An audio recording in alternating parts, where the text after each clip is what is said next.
Alright mga boss, mga mama, sir. Special coverage tayo ngayon. Gusto ko kayo ipasyal ulit dito sa Pili. Actually, pupunta ako ng Pili dahil naisip ko kagabi parang gusto kong puntahan yung dating pinagtatrabahohan ng airpot ko. During the 1980s, ano po siya eh. Isa siyang warehouse manager ng Benguet Corporation dito sa Pili, San Marcelino, Zambales. Ito yung kalsadang dinadaanan namin noon. Natatandaan ko nung 1980s, 81, 82 yan. Rough road pa po yan. Ang mga dumadaan dito malalaking truck. So, dito tayo dadaan sa bundok, no, na ngayon ay paved road na all the way to Buhawen. Tapos try natin kung makakapunta tayo dun sa Pili. Gusto kong makita yung dating clubhouse. Sabi nila buhay pa daw hanggang ngayon eh, pero sira-sira na. Doon kami lagi tumatambay noon. Ito ang view dito. Nasa San Rafael view deck tayo. Doon tayo galing. Tumawid tayo doon sa tulay na yon. Galing tayong Kabanggan.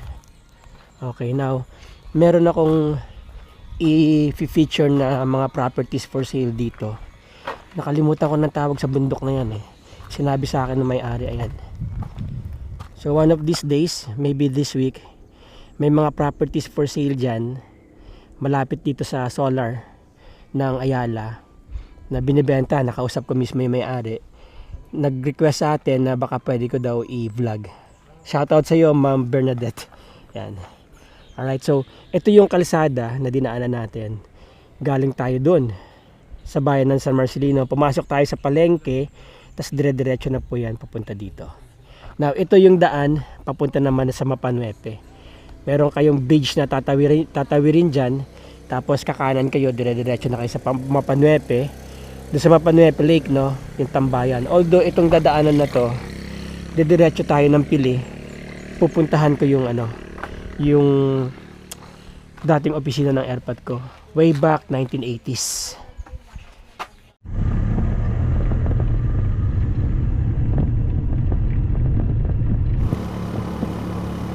Mount Pinatubo Hidden Temple Shrine, 800 meters pababa. Ano kaya meron doon? Okay, halfway tayo papunta ng Pili.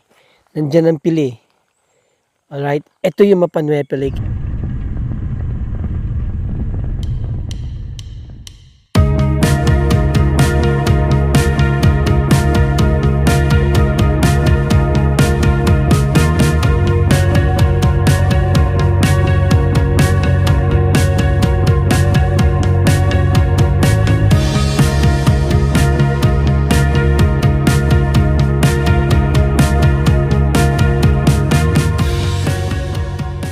Ayan, papunta na tayo ng Pili, no. Ito yung ginagawang walis tambo. Dito sa gilid ng kalsada, no. Galing tayo doon, ayan yung Mapanuepe Lake. Alright, andito tayo sa kabila. Nandoon talaga yung mga camping site, no. Now, explore natin tong nakikita nila doon na bundok dito sa gilid. Ito yun.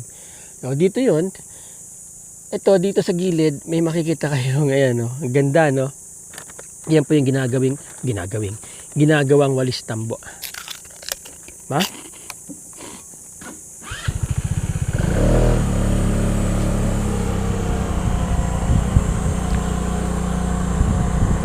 Ganda niya sa taas.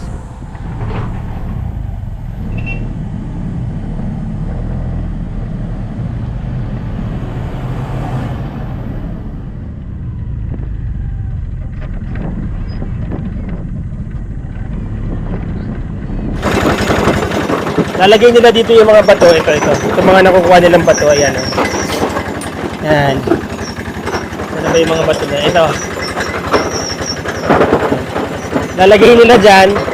Paikutin ng makina. Tatakbo dito. Tatakbo dyan. Ayan o. Yung bato. Dinudurog niya. Tapos, magpapan sila dito. Yan. Papaning sila dito, ayan, no. Magkano ang bentahan dito ng ginto? 3.6. Ang 1 gramo. Yung 1 kilo, gaano katagal bago maipon yon? Mga siguro mga 6 months. 6 months ang 1 kilo. 18 dito. 18K. 18K.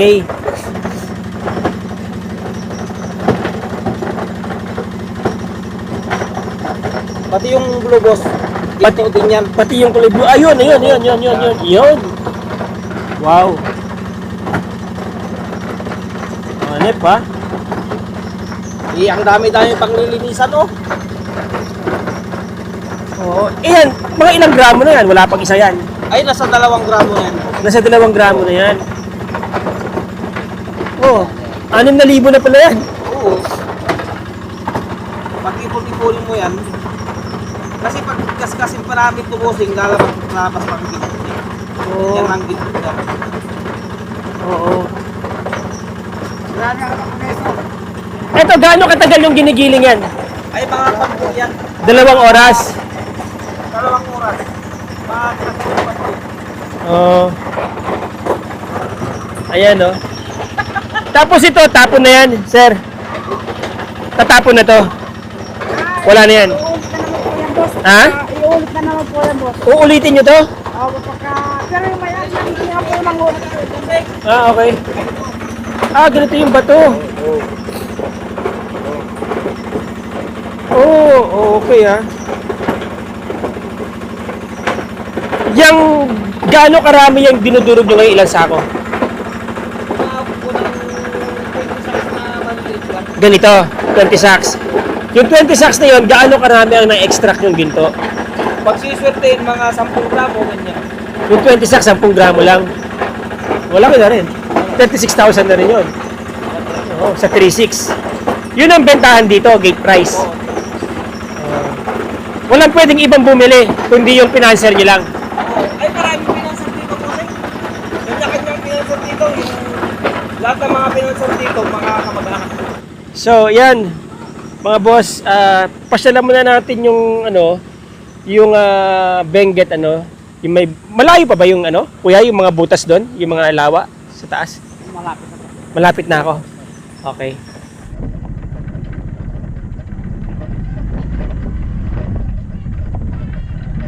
Ito lang. Ayun. Buti hindi ka hinihika dyan.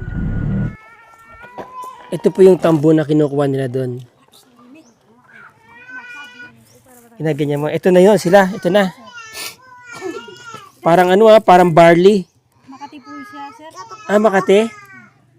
Ito yung may bulaklak pa. Magkano ang bili sa inyo niyan? 200.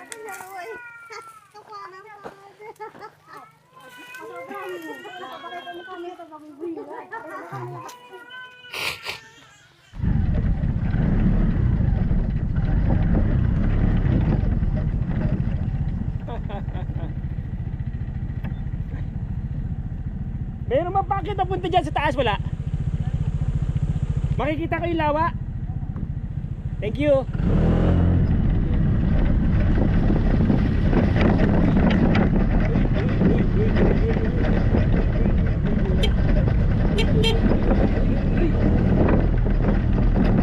Nasa shoes ko mga boss.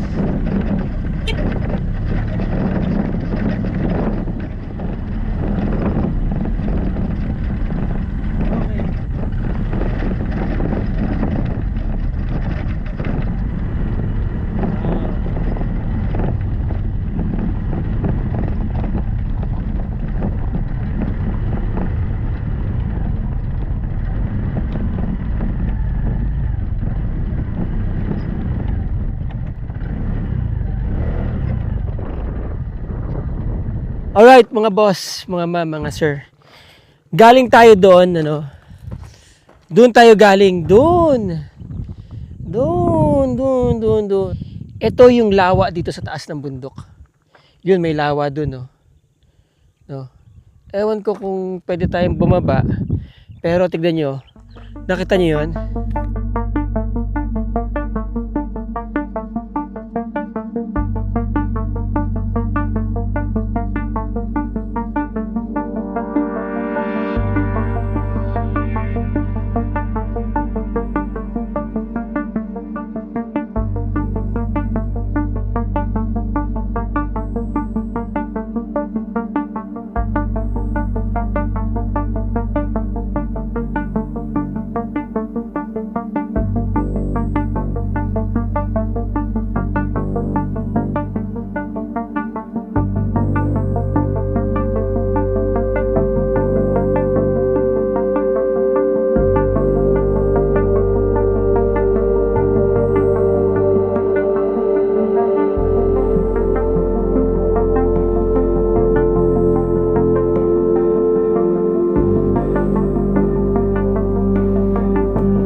meron po tayong nakitang mga nagmimina ng ginto doon sa baba.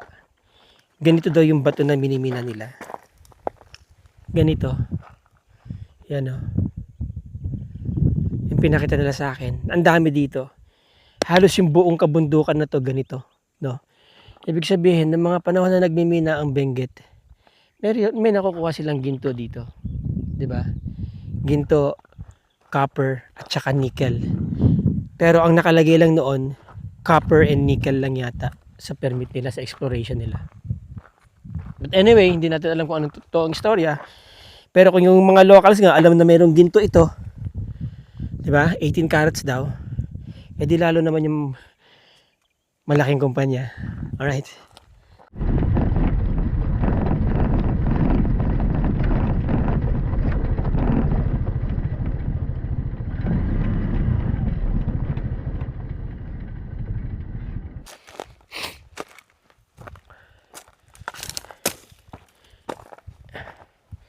Ito yung kinakalkal ng Benguet noon. Ito. Yan.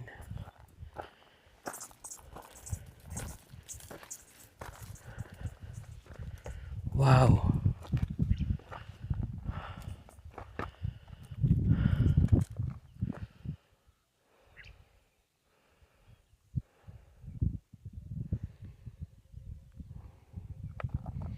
Nakita niyo yun? Tinubuan na ng mga puno, no? Ano yan eh? Layer.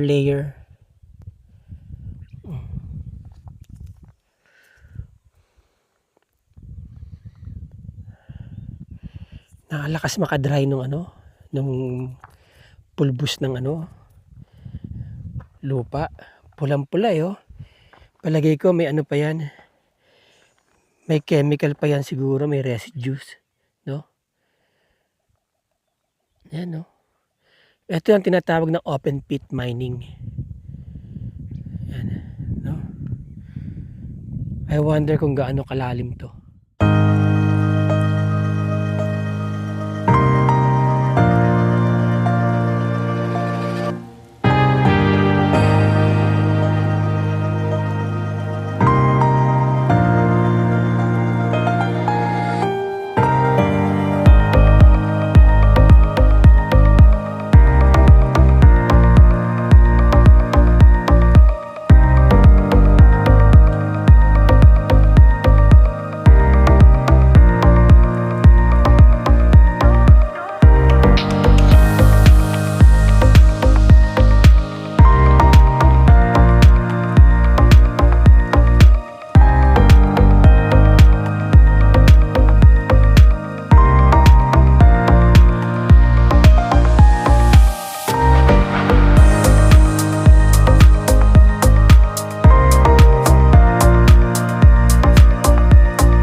Alright mga boss, etong kalsada na to, nakita niyo yan, daan.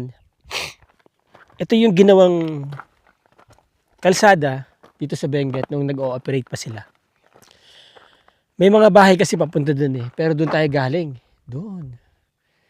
Yun yung kabilang lake. Yung sabi nilang Red Sea. Tapos ito yung isang lake. Yan. So matarik yan mga boss. Ayan o. Doon. Paikot yan papunta dun. Dun. Tapos ito yung kinakalkal ng Benguet noon. Yan. May lake din doon. Nagkaroon na ng lake doon. Tapos ito na yung Mapanuepe. Yan. Nung pumutok ang Pinatubo, nasarahan yung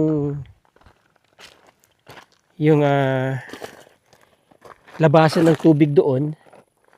Kaya yung mga tubig na nanggagaling dito noon, pag umapaw, napupunta dyan. Yan na ang Mapanuepe Lake.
Yan ang Mapanuepe Lake. Ganda, no? Doon po tayo galing. Sa kabila, no? Doon, paikot. Umikot tayo papunta dito. Ngayong summer, nakakatawid ditong motor. No? Pero kapag tag-ulan na yan, mahirap na pumunta dito. Lumalaki yata kasi yung ilog na tinawiran ko kanina doon. Yan, dyan tayo galing. Umikot tayo pag ganoon. Yan, dyan tayo dumaan sa bundok, bumaybay tayo papunta doon. Tapos, yun yung barangay Pili, Buhawen. Ito Buhawen, ano. Yun yung barangay Pili, Buhawen. Ayun yung church na lumubog. Alright. tignan natin kung makakapunta tayo dun mamaya. Kunan uli natin ng shots itong Mapa Nuevo Lake. Tapos, tignan natin yung mga lumang pictures nila nung hindi pa lumubog yung barangay na yan.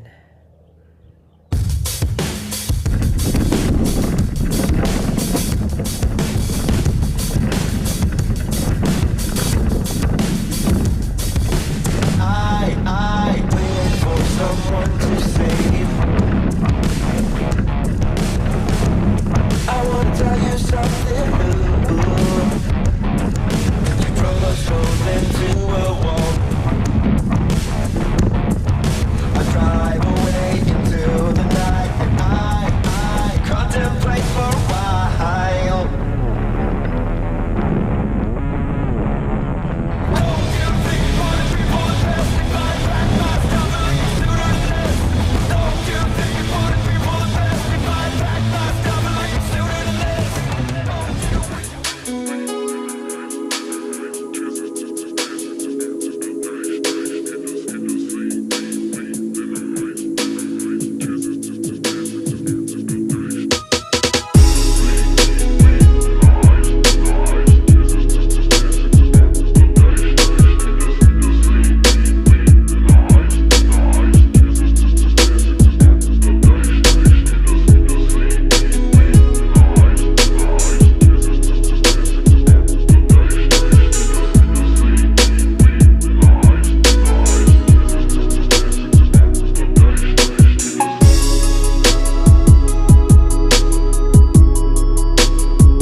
Okay, mga boss. Ito na yung clubhouse. Kung saan, doon tayo galing, doon sa taas, doon pa. Umikot tayo, pag ganun. Kasi, minimina nga dyan, di ba? Nagmimina dyan, tas nagmimina din doon yung pinanggalingan natin. Baba tayo. Pagbaba nyo, pag bumababa kami noon, or umaakit kami galing doon sa baba, dito kami tumutuloy. Ito yung tinatawag na clubhouse. Yan.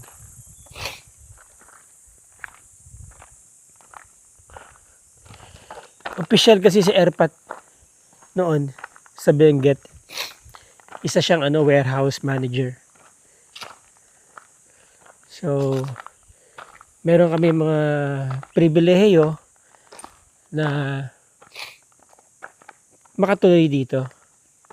May restaurant dito, kainan, kainan. May mga, may mga seminar room, function room, ganyan. So, ito yung clubhouse ng Benguet. Wala na, sira-sira na talaga. Yan.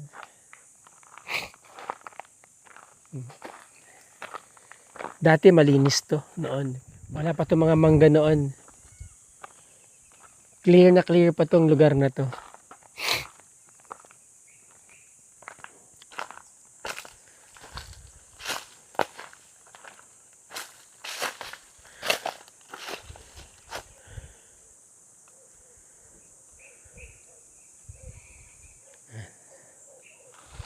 Parang ang sarap dito. Tumambay. Ano kayang puno to? Ang laki, parang puno ng talisay, oh. Ang laki, Oh. Parang siyang puno ng talisay, pero hindi yata siya talisay. Ang laking puno, oh. Oh, di ba? Ang laki, no? Ang laki. Grabe.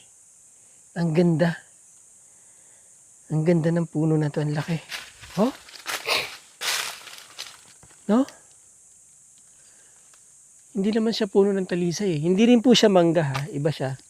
Ibang puno siya. Ganda.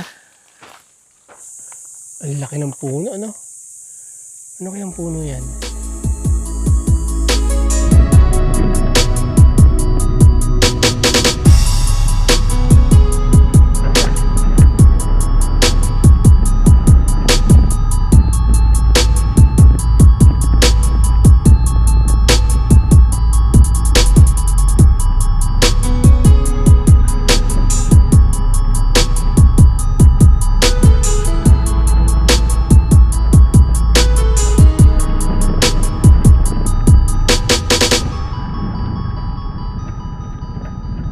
Mga boss, ito yung Santo Niño School dati. By the way, kasama po natin si Kapitan Dueñas.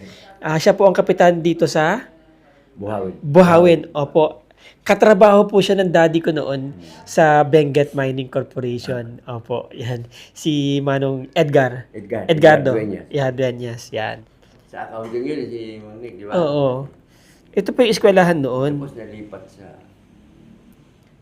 Ito po yung lumubog dyan sa gilid. Ito yung eskwelahan noon. Okay. Tapos, ito yung simbahan. Ayan, oh. Santa Barbara Chapel. Ayan po yung nakalutang, yung ano niya, yung cross, no? Yan. Clubhouse. Ito yung clubhouse. Ito yung pinuntahan natin kanina. Ayan yun, oh. Yan yung clubhouse. Yung pinuntahan natin kanina na sira-sira na ngayon. Yan. Oo. Staff house. Ito yung staff Senior house. Staff house. Senior staff house. Ayan, senior staff house ng Benguet. Ito yung ano, service nyo noon. Service dati. Ayan yung service po ng Benguet. Paakyat dito. Ano nyo nakuha nyo na ito lahat? Si hospital. DC. May hospital kayo din talaga dito. Lumubog din po ba ito? Nalumubog na. Lumubog din po ito, no? Yung hospital. Ayan, ang saya ng mga panahon noon, no? Those were the days.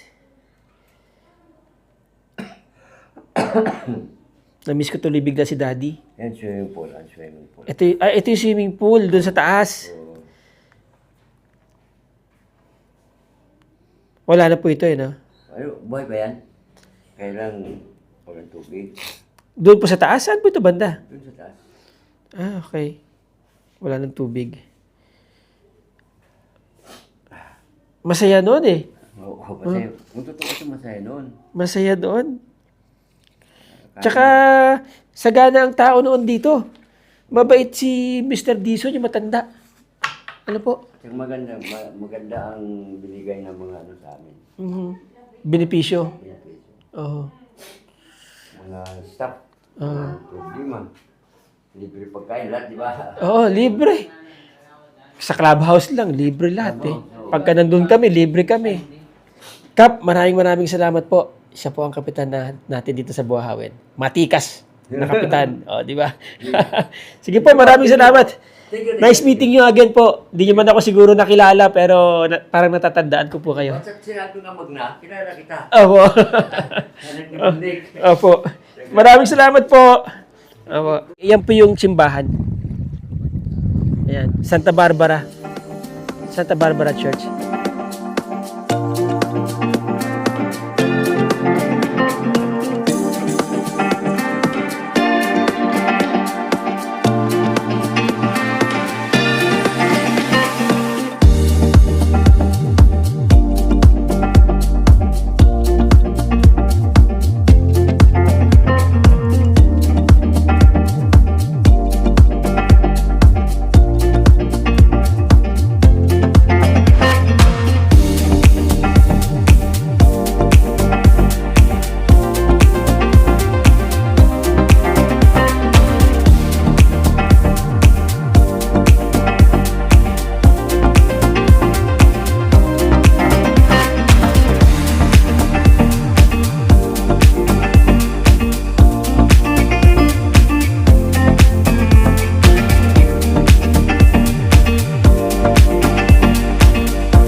Ito na po yung dulo ng Mapanuepe Lake. Doon po tayo galing kanina. Doon. Nakita niyo yung taas na yun. Nandun tayo kanina. Tapos umakyat tayo doon. Nandun yung clubhouse. Clubhouse nga pala yun. Hindi pala yun na opisina. Okay? Doon yung malaking puno. No? Ito na po yung kabuuan ng Mapanuepe Lake. Boss, ilang barangay ang lumubog dito? Ilang barangay ang lumubog? 2 barangay. Yun. Yan, 2 barangay. So, there you go mga boss, mga ma'am, mga sir. I hope na gustuhan niyo yung video natin ngayon. Ano? Hindi man to property vlogging, pero sabi ko nga, kung halimbawang titira ka sa Zambales, bibili ka ng property mo dito, isa to sa mga pwede mong i-enjoy, puntahan itong lugar na to. Isa to sa mga baka sakali magamit mo yung impormasyon, di ba? May ginto sa Zambales, no? Merong magandang lake dito, may tourist spot dito, meron kayong mga pwedeng puntahan na maganda ang scenery. Alright? Again, mga boss, mga ma'am, mga sir, maraming salamat sa inyong oras. Maraming salamat sa inyong panonood. Till the next video. Ciao.